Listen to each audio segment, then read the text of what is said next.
United States, Washington, D.C.,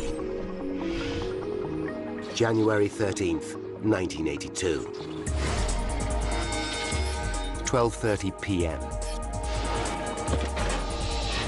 Joe Stiley, an executive with a large telecommunications company, arrives at Washington National Airport with his secretary, Nikki Felch. Joe and Nikki are on a business trip to Tampa, Florida. They're scheduled to depart at 2:15 p.m. on board Air Florida Flight 90. Flying is a big part of Joe's life. He's a former Navy pilot, and his job involves regular trips around the world. In those days, I was probably getting on a 737 and flying somewhere once to twice a week. It was almost a routine thing for me to be doing what I was doing that day. Outside, the weather is anything but routine. Washington, D.C. is experiencing one of the worst winters in decades. Temperatures drop to -4 degrees Celsius as a snowstorm rages. Nikki was definitely looking forward to getting where it was warm. She said, "I brought my swimming suit, did you?" And I had not remembered to even pack one. Washington National Airport is just 5 kilometers south of Capitol Hill on the banks of the Potomac River. It's a major hub for flights from across the USA and Canada. On a normal day, more than 400 aircraft land here. But today, the airport is struggling to stay open in the heavy snow. 1:38 p.m. All flights are grounded while snowplows clear the runways. The operation is expected to take an hour. We regret to inform you that due to the adverse weather conditions, all flights will be grounded for at least an hour while snowplows clear the runways. At Gate 12, Air Florida Flight 90, a Boeing 737, is held up by the delay. Seems like every year it gets worse and worse. Yeah, I know. I can deal with rain, but this snow is just... Captain Larry Wheaton is 34. He's a family man with 2 children. Roger Pettit, his first officer, is just 31. He's a former U.S. Air Force fighter pilot with an excellent record. But both men have less than 3 years' experience flying 737s. At 2 p.m., Flight 90 begins boarding, 20 minutes late. On the 2-hour flight to Tampa, the aircraft will be just over half full. There are 71 adult passengers and 3 young children. Many are helped aboard by 22-year-old flight attendant Kelly Duncan. For her, the job is a dream come true. I loved my life as a flight attendant. Whenever I went anywhere in my uniform, people would always comment about it, and it was something that I was very proud of doing and something that I really enjoyed doing. Near Joe and Nikki are Priscilla Tirado, her 2-month-old son Jason, and her husband Jose. They're relocating to Florida, where Jose has found a job in the construction industry. 2:20 p.m. Captain Wheaton expects the airport to reopen soon. He orders the ground crew to de-ice the 737. Okay, guys, you can get started. It's a routine procedure to remove snow and ice from the aircraft before takeoff. But a string of further delays keeps Flight 90 at Gate 12 for another hour. Clearing the runways takes longer than expected. And then there's a backlog of flights. There's nothing anyone on board can do but wait. Outside, the snowstorm continues. I could see snow accumulating on the aircraft and all around the aircraft. But it snowed the entire time we were there.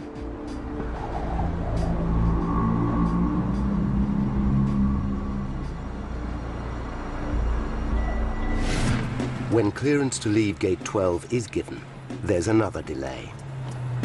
Ice on the tarmac makes it difficult to move the 737. We're too heavy for this ice. Captain Wheaton decides to help out with a blast of reverse thrust from his engines. Guys, I'm gonna put a little reverse on it. Are you sure? No, don't worry, it'll be okay. 3:35 p.m. Flight 90 eventually begins taxiing to the runway 1 hour and 20 minutes behind schedule. It's a relief for flight attendant Kelly Duncan. When we were finally moving away from the jetway, it was wonderful because I felt like we are finally on our way. Wheaton and Pettit go through their after-start checklist. Anti-ice? Off. APU. Running. Flight 90 then falls in behind other aircraft queuing for takeoff. 2 window exits at the center of the cabin, and 2 doors at the front. Boy, this is bad. Probably the worst snow I've ever seen. Seatbelts are released as shown. Both pilots can see snow on their wings. Pettit is concerned. You know, it's been a while since we've been de-iced. 3:59 p.m. Flight 90 is cleared for takeoff. Position and hold. Flight attendants, please take your seats. At the rear of the passenger cabin, Kelly Duncan straps herself in. Joe Stiley, Nikki Felch, and Priscilla Tirado are just a few meters away. 3:59 p.m. and 45 seconds. Throttles. The 737 finally begins to roll down the runway. Seconds later, thrust readings jump past the target level for takeoff. Oh, God, look at that. That don't look right, does it? Pettit responds by easing the throttles a touch. Yes, it is. There's 80. But now, it's taking longer than usual to reach takeoff speed of 144 knots. That's not right. And there are strange readings on the flight deck. 120. Joe Stiley is worried. We were nowhere near the normal speeds that I was used to feeling every week in a 737. Going down that runway was like riding in a backcountry road full of potholes. Flight 90 eventually hits takeoff speed Easy. and leaves the ground. Me too. Suddenly, the nose pitches up sharply, and the aircraft starts to shake. In the cockpit, alarms warn the pilots that Flight 90 is about to stall. They have seconds to act, or the 46-ton aircraft and the 79 people on board will fall out of the sky. Flight 90's high nose position is creating so much drag that the aircraft is losing speed fast. Easy, all we need is 500. If the 737 slows down too much, it will stall and then simply drop. Captain Wheaton orders First Officer Pettit to lower the nose by pushing the control column forward. Forward, forward. But he can't drop the nose too far, or the plane will stop climbing. Come on, she's barely flying. As the shaking intensifies, former pilot Joe Stiley fears the worst. I remember vividly saying, how the hell do I get out of this airplane now? And knowing that it was too late, I was already kissing my rear end goodbye. 12 seconds after liftoff, Flight 90 has traveled 1 kilometer. 500 meters ahead, the heavy snow has created a traffic jam on the 14th Street Bridge over the Potomac River. Construction worker Marion Grant Jr. is on the northbound span. His truck has hardly moved for 15 minutes. Traffic wasn't moving at all. Like we'll sit still maybe 3 minutes and we go 5 feet and 5 feet. 4 p.m. and 53 seconds. At an altitude of just 352 feet, Flight 90 suddenly stops climbing and begins to drop. Captain Wheaton jams the throttles forward for maximum thrust. But it's too late. Commuters on the 14th Street Bridge hear the scream of jet engines. We're falling. Larry, we're going down. I know it!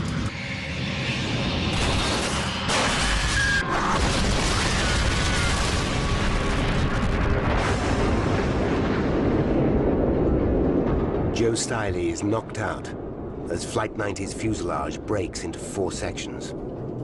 I remember the sensation of blacking out, and I remember saying to myself, God help me.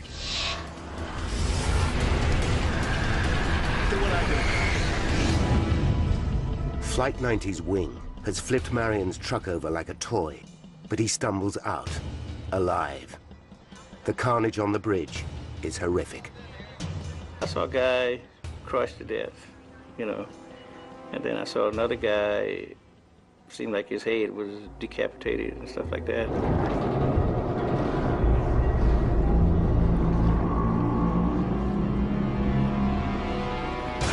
Joe Stiley regains consciousness.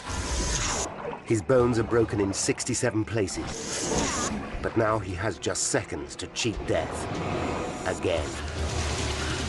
The water was just rising into my nose and coming up fairly quickly.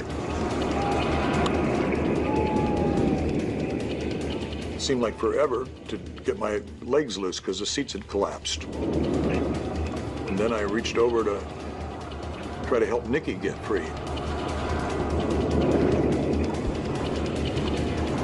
And as I get to the rear of the airplane, I know that I'm free because I can suddenly see just a glimmer of light in the water. And then I knew I was free of the aircraft and started up.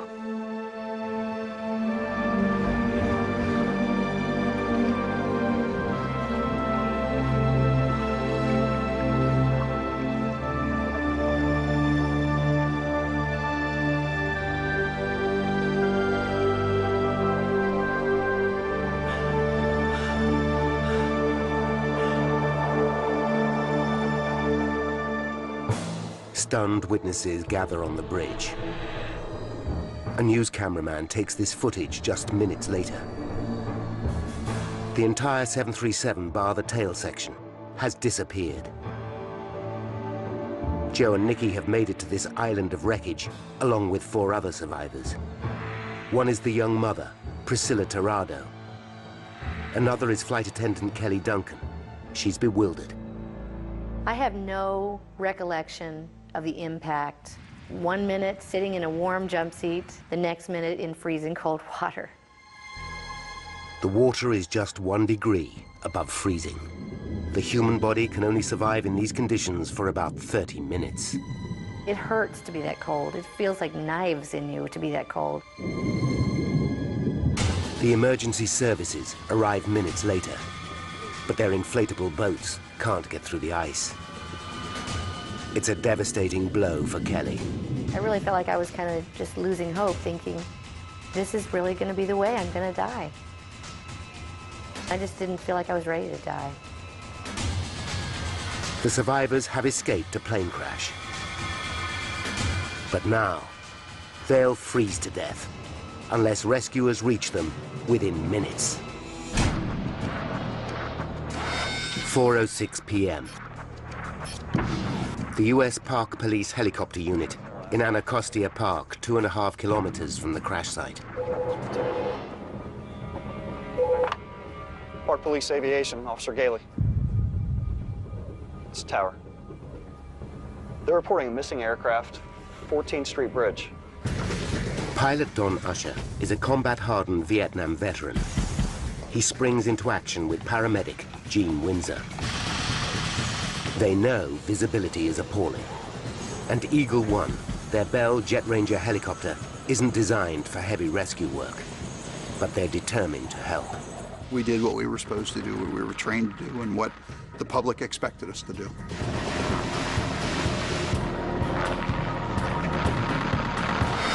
"4:10 p.m. 28-year-old Lenny Skutnik arrives at the crash scene. Lenny spotted the commotion while driving home from his office job in the center of Washington.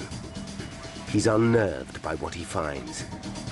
When we got down on the riverbank, it was kind of an eerie feeling. It was snowing, and you know that quiet when it snows, and someone screaming for help out in the river.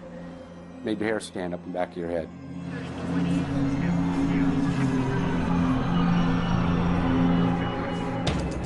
Eagle One is almost flying blind. Don is forced to scan the ground for roads which he knows lead to the 14th Street Bridge. The only visibility we possessed was looking through the chin bubble, what would be called slant visibility. Gene ties together makeshift lifelines. 4:22 p.m. The 6 survivors have been in the freezing water for 21 minutes. Their limbs are numb. They can no longer move their hands. They're giving up hope. And then they hear Eagle One approaching. I suddenly felt the whoomp, whoomp of a helicopter.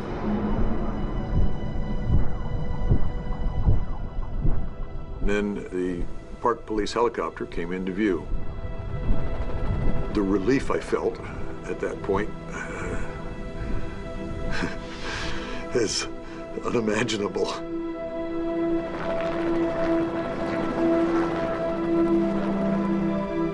I have never heard such a beautiful thing as the day that I heard that helicopter.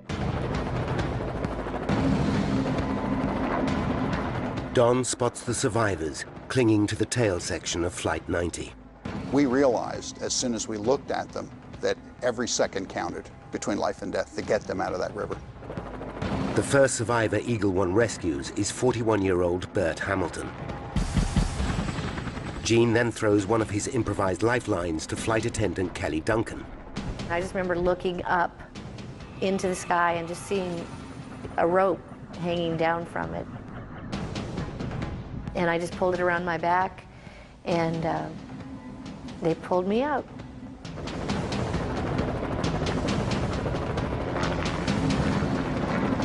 Don and Gene now try to speed up the rescue by dropping 2 ropes.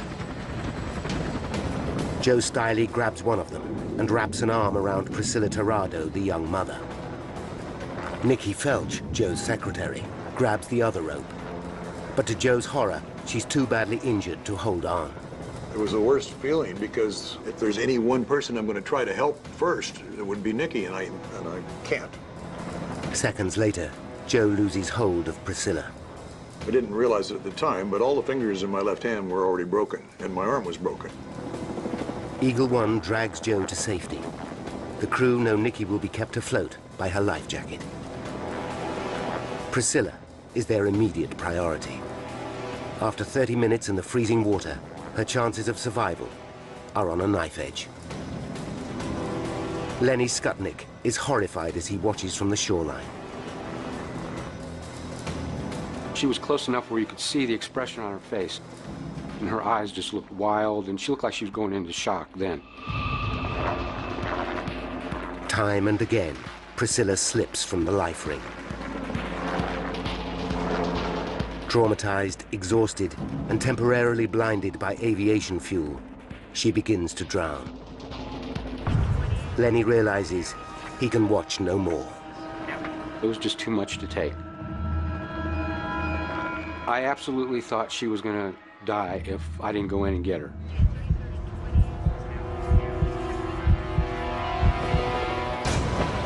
He jumps into the freezing water and drags Priscilla to safety.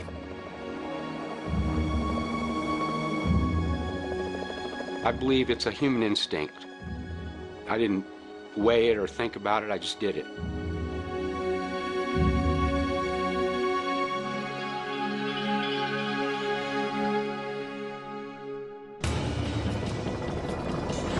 Eagle One now returns to Nikki. But she's too weak to grab the life ring. The crew respond with their most audacious rescue so far. Gene steps onto the skid, grabs Nikki, and wrestles her to safety.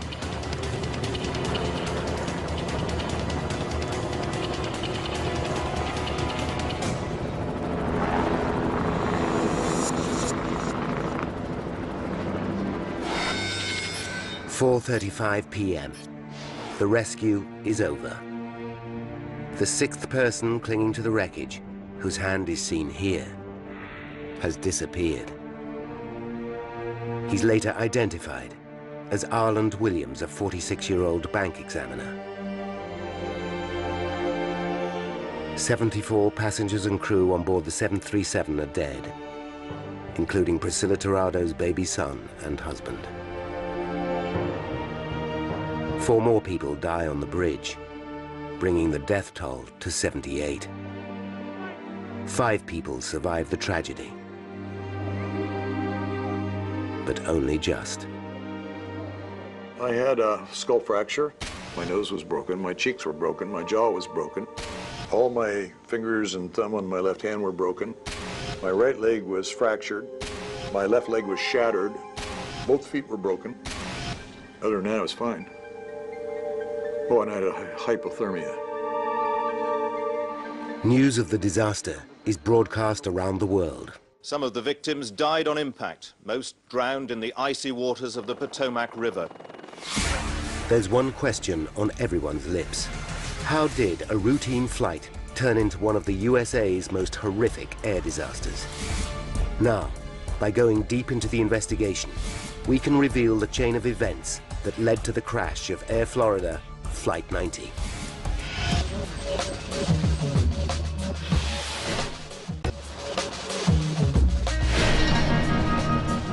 At the time of the disaster, Bill Hendrix was the National Transportation Safety Board's Chief of Air Accident Investigation. He's a former US Navy pilot with more than 20 years' experience as an air crash investigator. January 13th, 1982. News of the disaster reaches Hendrix just after 4 p.m. Hi, Bill Hendrix. It's one of the most important calls of his career. I knew there'd be a lot of pressure on this investigation. It's here in Washington, D.C. A lot of congressional interest, a lot of media interest. It's the capital of the United States. I'll get back to you. Hendrix rushes to his second-in-command, Rudy Kapustin, who will run the investigation on a day-to-day basis. They immediately call the GO team, a squad of NTSB experts on 24-hour standby to deal with a major air crash. The investigators reach the 14th Street Bridge later that evening. The crushed cars tell them Flight 90 came down steeply. It hit onto the 4 or 5 vehicles and flattened them out like a pancake up down to their rims before it plunged into the water. This is all they know for sure. The question is, what triggered the disaster? There are many possibilities, from catastrophic mechanical failure to pilot error, even sabotage. But the snowstorm is the most obvious suspect. It was just a gut feeling that somehow this weather had something to do with it. But Hendrix knows this cannot be the whole story. Dozens of other aircraft took off from the same airport on the same day without a hitch. Whatever happened to Flight 90 must have been unique. It's a mystery, and solving it is going to be tough.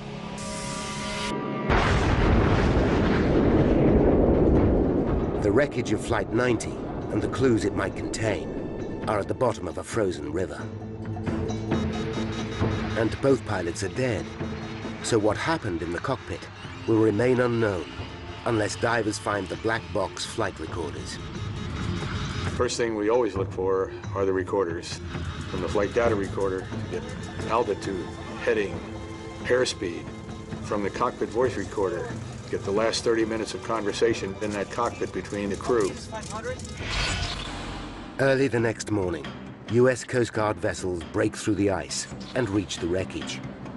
They join forces with the Army and Navy to launch a massive salvage operation spearheaded by a team of 82 divers. Hendrix and his team set up headquarters for the investigation in a conference room at the nearby Marriott Hotel. While the divers concentrate on recovering bodies, the investigators begin interviewing more than 200 witnesses. As an investigator, we're trained never to guess. That hunches are good, but you got to back them up with facts. The team begins by questioning the ground crew who de-iced Flight 90 at Washington National Airport. Any faults in their work could have left snow and ice clinging to the aircraft, with grave consequences. The lift an aircraft needs to fly is created by a smooth flow of air over the wings. A layer of ice or frozen snow creates a disruption which can reduce lift and increase drag dramatically. Experts call the problem contamination. The ground crew insist Flight 90 was fully de-iced before it taxied to the runway. But the investigators probe deeper and uncover an intriguing fact. The operator who de-iced the right side of the aircraft mistakenly thought the air temperature was -2 degrees Celsius. In reality, it was -4. As a result, he sprayed less than the recommended amount of de-icing agent onto this side of the aircraft. The investigators feel on the verge of a breakthrough. They decide to examine the de-icing process in even more detail. We're looking at the entire de-icing process. What was the mixture of the de-icing fluids? How was it dispensed? They test the de-icing solution used on Flight 90 and uncover something even more disturbing. The fluid contains half as much of the de-icing agent, glycol, than expected. So the de-icing spray was somehow weaker than the operator's control panel indicated. How could this happen? The team examine every component of the de-icing vehicle used on Flight 90 and find their answer. A specially calibrated valve in the glycol delivery hose had been replaced with an unmodified valve. The result? A reduced flow of glycol to the nozzle. So it wasn't just the right side of the 737 which didn't get enough glycol. It was the whole aircraft. It was not a very thorough de-icing job that was done on that airplane. It was not that good. It was marginal at best. But the investigators know this is far from conclusive proof that Flight 90 was contaminated with snow and ice when it took off. Ground crew used the same de-icing unit on other aircraft without incident. So although substandard, it may still have done an adequate job. If Hendrix's hunch is to hold up, he needs better evidence. What his team discover next shocks them all. Okay, guys, I'm gonna put a little reverse on this. Captain Wheaton used reverse thrust during pushback from Gate 12. Thrust reversers are normally used as a braking system when an aircraft lands. Are you sure? They should never be used before takeoff in wintry conditions for one simple reason. The reversers redirect the jet of hot air leaving the back of the engines towards the front of the aircraft.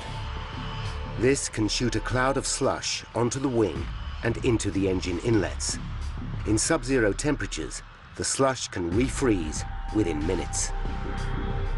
The use of reverse thrust is further evidence snow or ice could have caused the disaster. It was very poor pilot judgment to do it. Not a good idea. Then Hendrix gets another break. A member of his team tracks down an extraordinary photograph. It's a snapshot of Flight 90 taken by a passenger in another plane at approximately 3:20 p.m., just 10 minutes after de-icing finished. The image is grainy, but it shows fresh snow is already on the aircraft.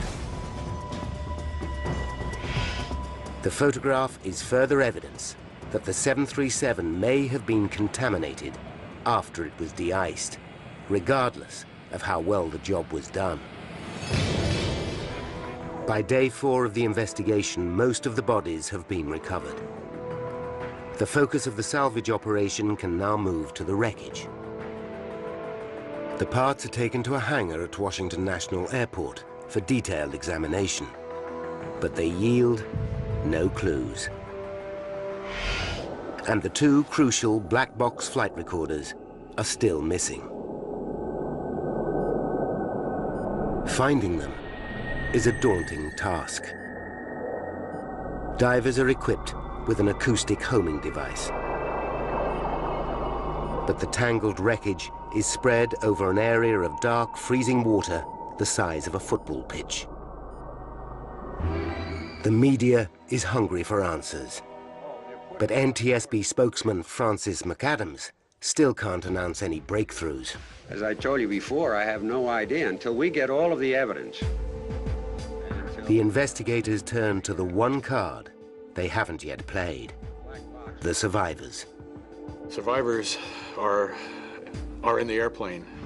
They hear sounds, they feel bumps and grinds and hear noises. They supply an awful lot of information. Joe Stiley describes how Flight 90 shook violently before it crashed. His words confirm the investigators' suspicions. They know this could be the result of ice and snow, disrupting airflow over the wings. But then, Joe reveals that the 737 seemed slow and sluggish during its takeoff run. Why could this be? Other aircraft didn't have this problem, despite the snowy conditions. Hendrix and his team are mystified. Then, 7 days after the crash, a diver picks up a faint signal. He follows it through the icy water until he can just make out a tangled mass of wreckage.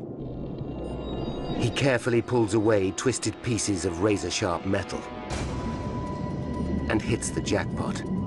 In his torch beam, he spots one of the flight data recorders, then the other. It's the moment everyone involved in the investigation has been praying for. After the recovery, Seacrest lifted one recorder over his head in victory. A big moment for the salvage team after a week of frustration.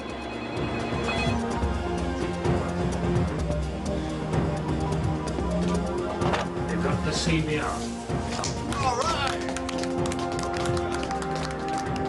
When the word reaches the team that the recorders have been found and are being recovered, that is a very good piece of information. The investigators rush the black boxes to their labs.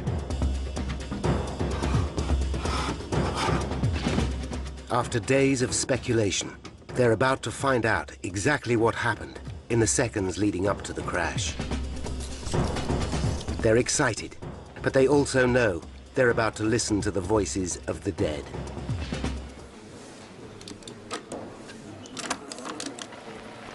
Boy, this is bad. Probably the worst snow I've ever seen. You know, it's been a while since we've been de-iced. The team are stunned when they realize both pilots can see snow on their wings, yet they don't turn back for more de-icing. I mean, this one's got about a quarter to half an inch of snow on it all the way down. I got a little on mine. I was amazed, perplexed, wonderment, if you will, that under the regulations, the federal air regulations, you're not allowed to take off with snow or ice or frost adhering to your wings. Could this be why Flight 90's nose shot up just seconds after takeoff? As the investigators know, the Boeing 737 tends to pitch up sharply if the wings are contaminated with ice or snow. But just when the evidence seems to be mounting, they realize something just doesn't add up. They're perplexed by First Officer Pettit's comments about his instrument readings. My God, look at that. That doesn't look right, does it? To try and find out what was worrying him, they study the flight data recorder. Immediately, another mystery rears its head. They discover that survivor Joe Stiley was right. The 737 took 45 seconds to reach takeoff speed, 15 seconds longer than normal. If the aircraft was contaminated by ice and snow, this might slow takeoff slightly, but not for an entire 15 seconds. The team realized something else was wrong with the 737, and they don't know what it is. They could be back to square one.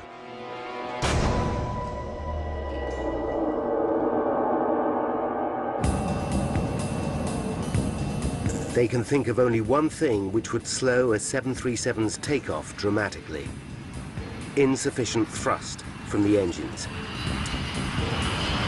But why would a crew take off without powering up properly? It seems an absurd idea.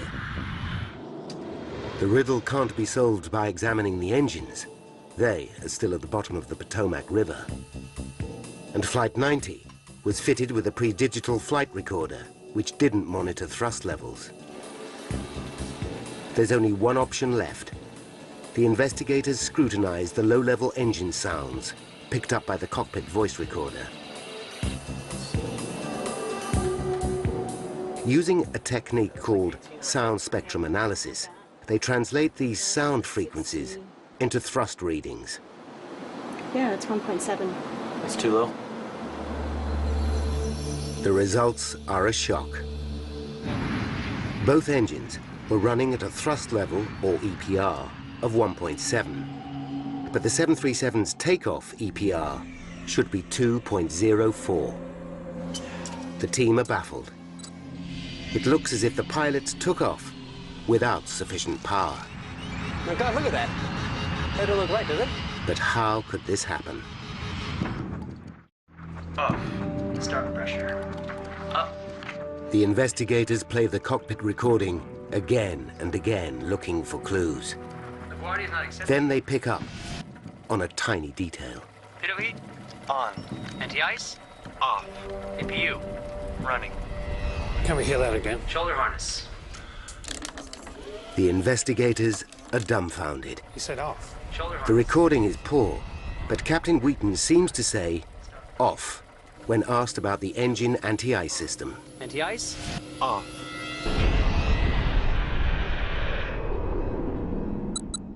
Hendrix realizes one small word could unlock the mystery behind the disaster.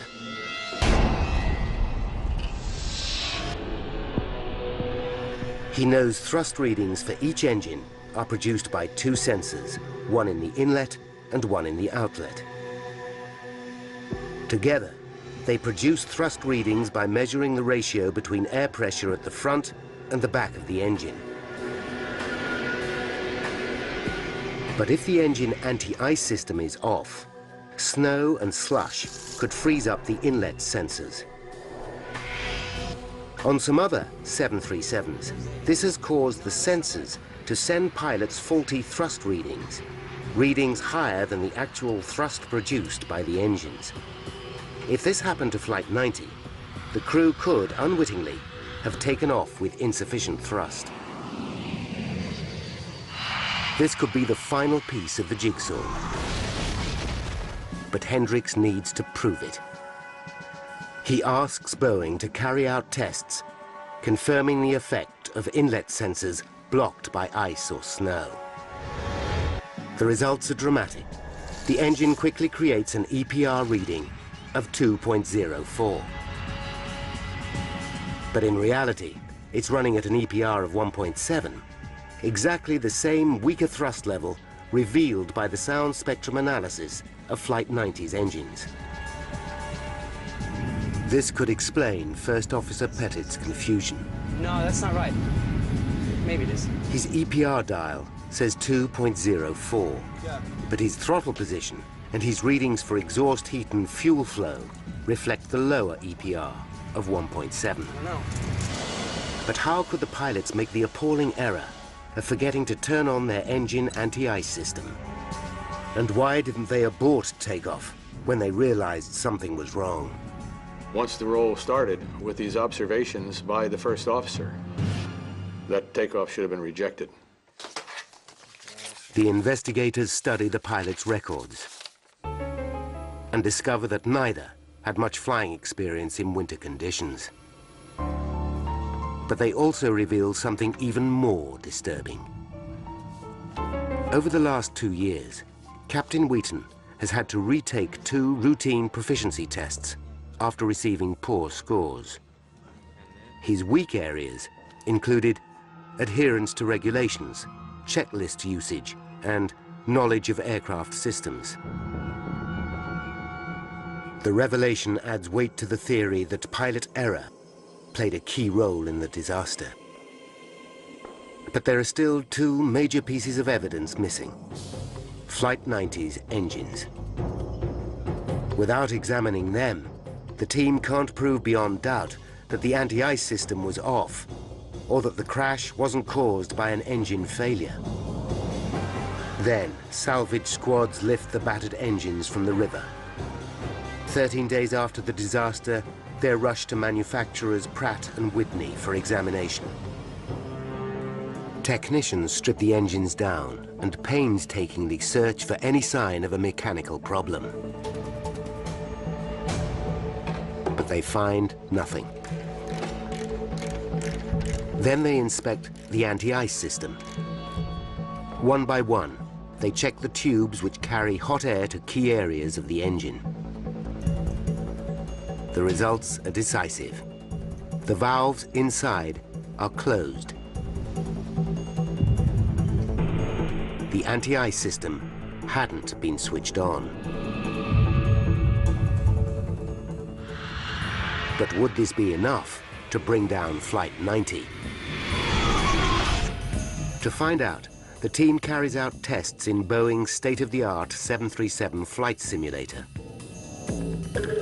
To their surprise, reduced thrust of 1.7 EPR is just enough to keep the aircraft flying. But then, when they factor in the problems created by ice or snow contamination, they make the breakthrough they've worked so hard to reach. January 13th, 1982. A series of factors combine to encourage snow and ice to build up on Flight 90. The aircraft is sprayed with half the recommended amount of de-icing agent.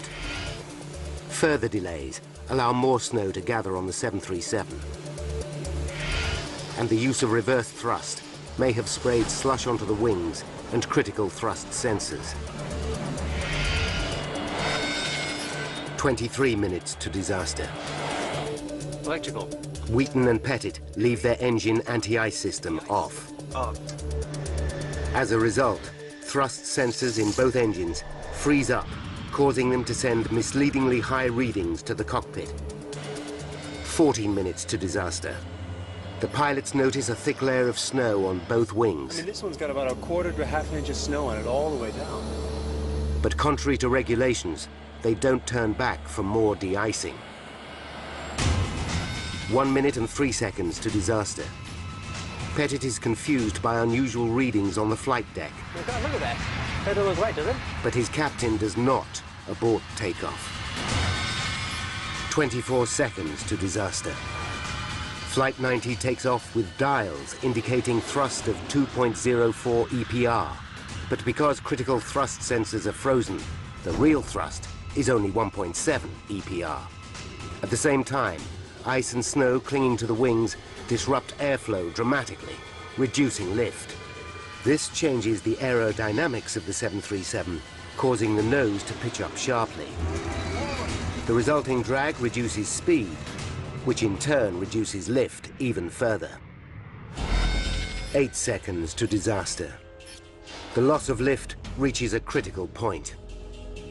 At an altitude of just 352 feet, the 46-ton aircraft stalls and falls out of the sky. 4:01 p.m. Flight 90 hits the 14th Street Bridge.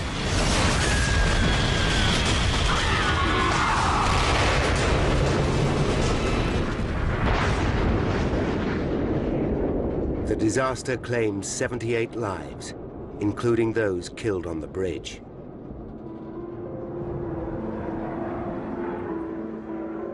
After his recovery, survivor Joe Stiley left his executive job to work for himself. He's overwhelmed by emotion during a rare return to the scene of the crash. I think more than anything else, I'm appreciating the 24 years I've lived since then. Like, I saw my kids grow up. I held my dad's hand when he passed away. I could have missed all that.